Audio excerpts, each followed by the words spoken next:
கன்னியாகுமரி மக்கள் பாஜகவுக்கு வாக்களித்தால் மாவட்டத்தில் உள்ள 20 லட்சம் மக்களின் வளர்ச்சிக்கும் பணியாற்றுவேன் என பொன் ராதாகிருஷ்ணன் தெரிவித்துள்ளார். முன்னாள் மத்திய அமைச்சரும் கன்னியாகுமரி பாஜக வேட்பாளர் பொன் ராதாகிருஷ்ணன் மாவட்டம் முழுவதும் சென்று மக்களை சந்தித்து வருகிறார்.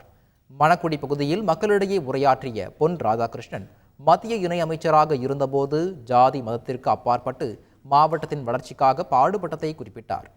மீண்டும் தன்னை நாடாளுமன்றத்திற்கு அனுப்பினால் சாதி மத வேறுபாடுகள் இன்றி கன்னியாகுமரி மாவட்டத்தில் உள்ள 20 லட்சம் மக்களுக்காகவும் பணியாற்றுவேன் என உறுதியளித்தார்.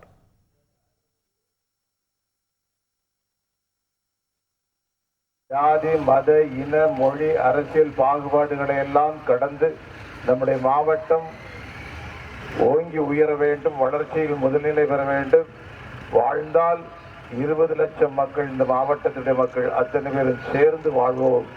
வீழ்ந்தால் இந்த மாவட்டத்தில் இருக்கக்கூடிய 20 லட்சம் மக்கள் நாம் அனைவரும் சேர்ந்தே வீழ்வோம். வாழ வைப்பேன் உங்களை என்று சொல்லி நம்பி வாக்குகளை கேட்டு நன்றியோடு விடுகின்றேன். செய்திகளை உடனுக்குடன் தெரிந்து கொள்ள உடனே சப்ஸ்கிரைப் பண்ணுங்க.